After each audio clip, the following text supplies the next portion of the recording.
O Derrite, o Sami estava falando, ele teve lá no outro. Agora vocês têm um centro de inteligência ferrado, né? É legal. Porque o crime acontece, é um estudo que você faz onde mais acontece o crime, né? Então, tem lugar para crime, né?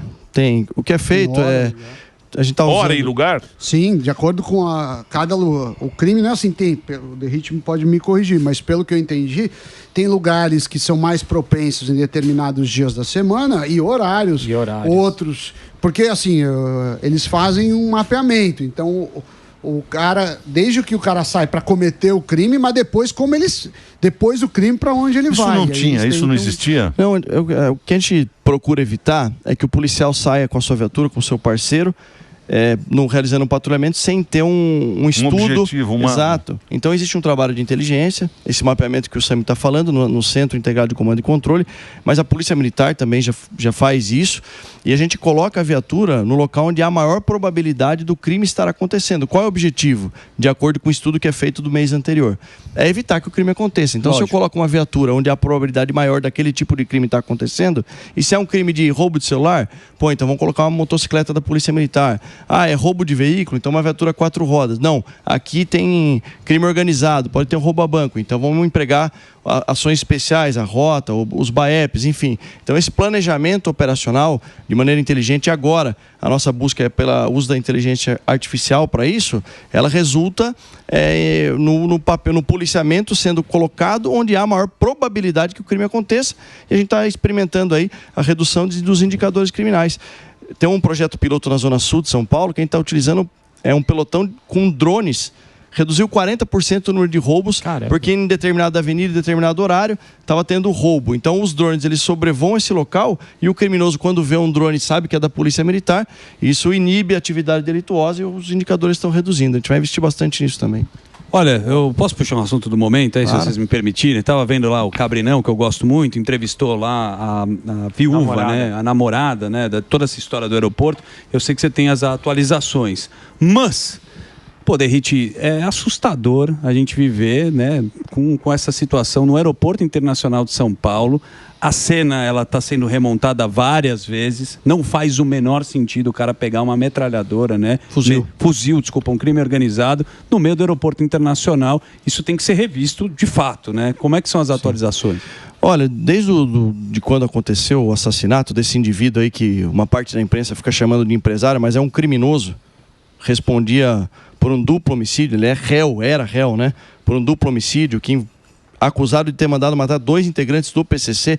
E essa história toda, ela começa quando esse indivíduo de nome Vinícius Gritzbach, ele recebe cerca de 400 milhões de reais do PCC para fazer a lavagem de dinheiro desse recurso do tráfico internacional de drogas em criptomoeda. Em determinado momento ele dá um tombo lá, segundo investigações, de 40 milhões. Os criminosos foram cobrar ele. Inclusive, ele foi para um tribunal do crime para ser julgado se deveria morrer ou não.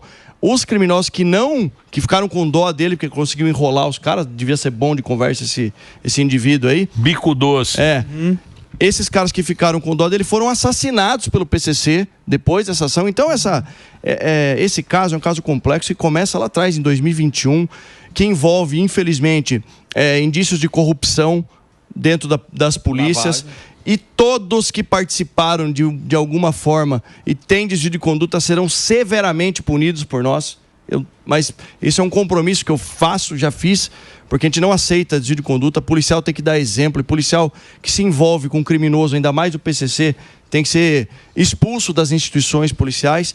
Então, logo após o assassinato desse indivíduo, do Vinícius, primeiro que ele, não sei porque ele estava solto, porque ele estava respondendo por esse duplo homicídio, fez um acordo de delação premiada com o Ministério Público, e é aí que ele passa a informar que policiais haviam procurado com a intenção de cometer a corrupção, enfim, de receber dinheiro dele, para não indiciá-lo nesse inquérito aí do duplo homicídio.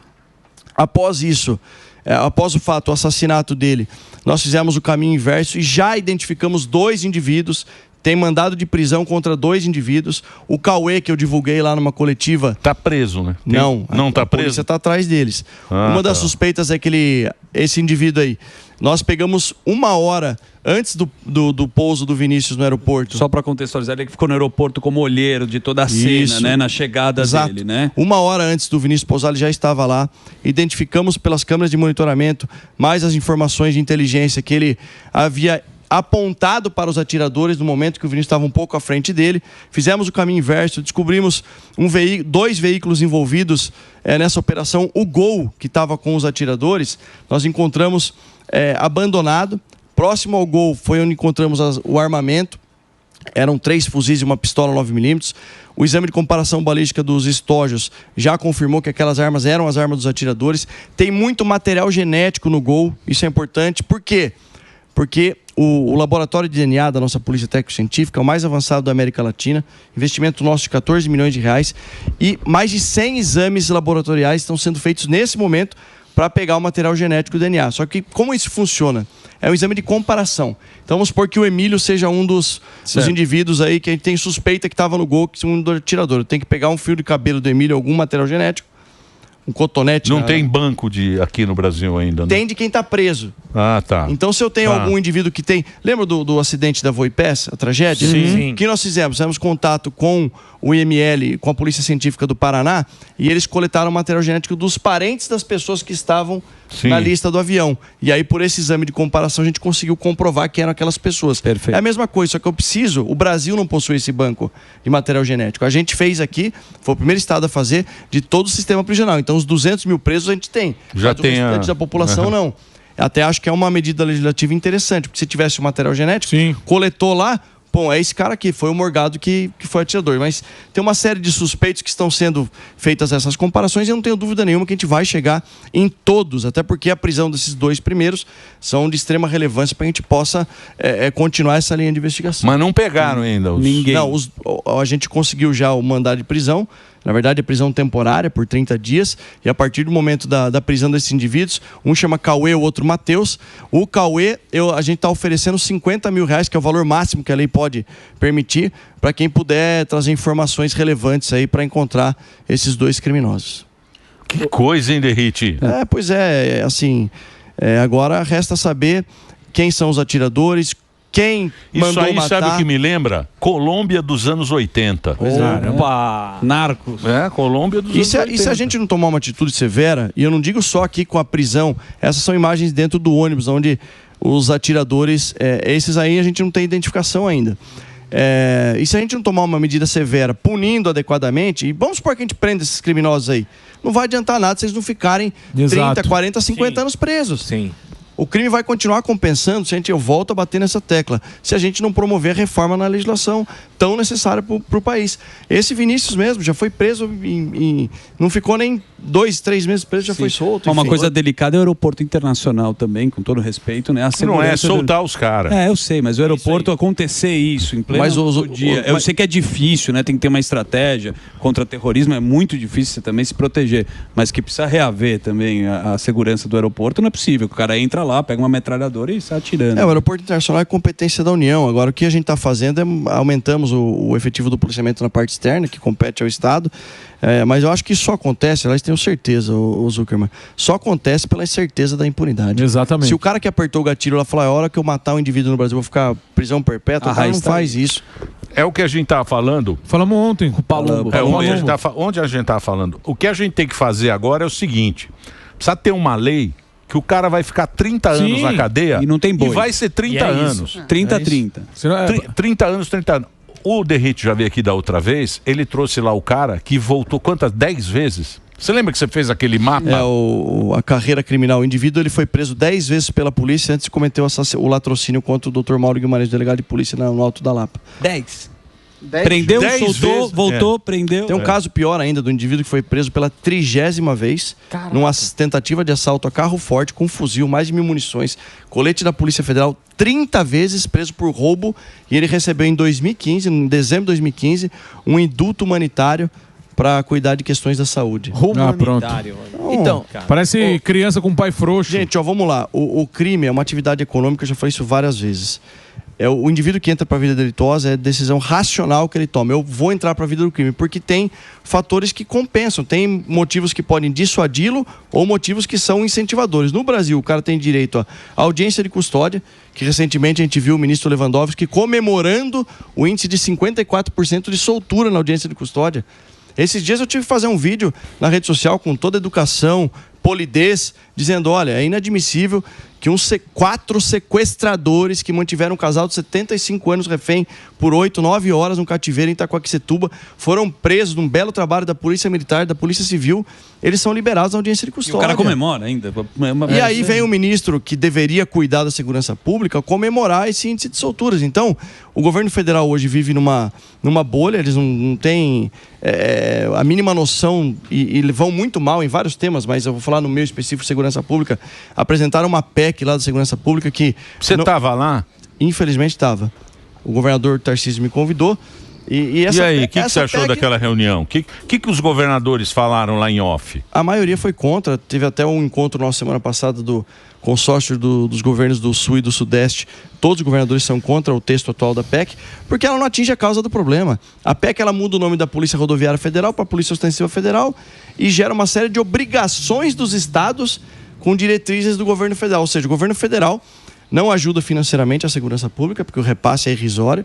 A gente recebe 50 milhões por ano, então não dá para comparar. É claro que saúde e educação precisam continuar recebendo, mas segurança pública não recebe investimento quase que nenhum do governo federal, e São Paulo paga uma taxa de imposto que a União arrecada absurda, gigantesca, e a PEC não atinge a causa do problema. Daí nós, o governador Tarcísio, a gente ofereceu, fizemos a proposta ao governo federal: por que vocês não combatem as fronteiras? Por que o governo federal não cria o Sistema Nacional de Fronteiras, unindo as forças policiais estaduais? Porque o crime organizado, a maior fonte de receita deles é o tráfico e o tráfico internacional de drogas. Se nós não temos nenhuma fazenda aqui produzindo cocaína, vem da Bolívia, Peru e Colômbia. Que isso aí tá tudo ligado. Então, mas tem alguns governadores ali, onde o Brasil faz fronteira ali, porque é Colômbia, Bolívia e Peru. É onde lá que tem a produção, não é isso? É isso, e Paraguai de maconha, armamento, eletrônicos. Então, mas tem alguns estados que mete ali uma polícia, não tem? Aí, é o governador, aí, né? Por ineficiência do governo federal, as polícias estaduais começaram a criar os DOF, que é o Departamento de Operações de Fronteiras, o BPFRON, que é o Batalhão de Policiamento em Fronteiras, mas o governo federal, se tivesse primeiro, o financiamento, que é o mais importante, segundo, um sistema, uma diretriz, uma coordenação para combater, a gente vai enfraquecer o crime organizado, que é a base da nossa estratégia aqui.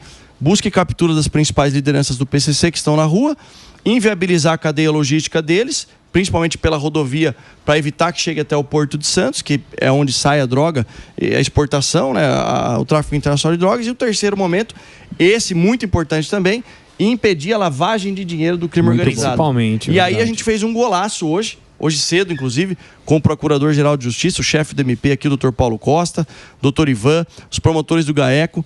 Nós tivemos a primeira destinação. Em setembro a gente aprovou um decreto do governador, sugestão nossa para ele, para sequestrar, alienar os bens da lavagem de dinheiro do crime para que fossem revertidos para as forças de segurança pública. Ou seja, usar o dinheiro da lavagem de dinheiro do PCC para comprar viatura, para construir quartel, delegacia. Mas você não acha que é um negócio... Diz que agora também os caras estão na Amazonas, né?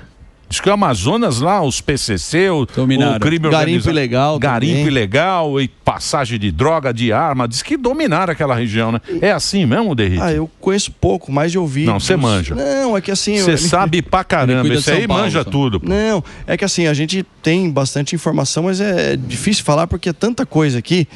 E eu tava falando do decreto da lavagem de dinheiro do crime e reverter para a segurança. Hoje a gente assinou, o Ministério Público assinou um acordo de não persecução penal e a destinação de 10 milhões de reais de uma investigação da lavagem de dinheiro, que a gente vai construir a delegacia seccional, uma delegacia seccional, viatura para a Guarda Municipal, para a Patrulha Maria da Penha, drone para a Polícia Militar.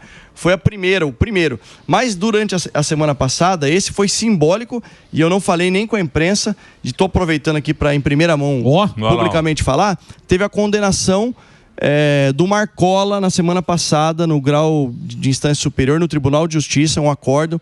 3 desembargadores votaram, ele foi condenado, ele e a família, né, esposa, sogro, sogra, por lavagem de dinheiro, oriunda de um salão de beleza que faturava milhões de reais, ou seja, comprovou-se que era lavagem de dinheiro.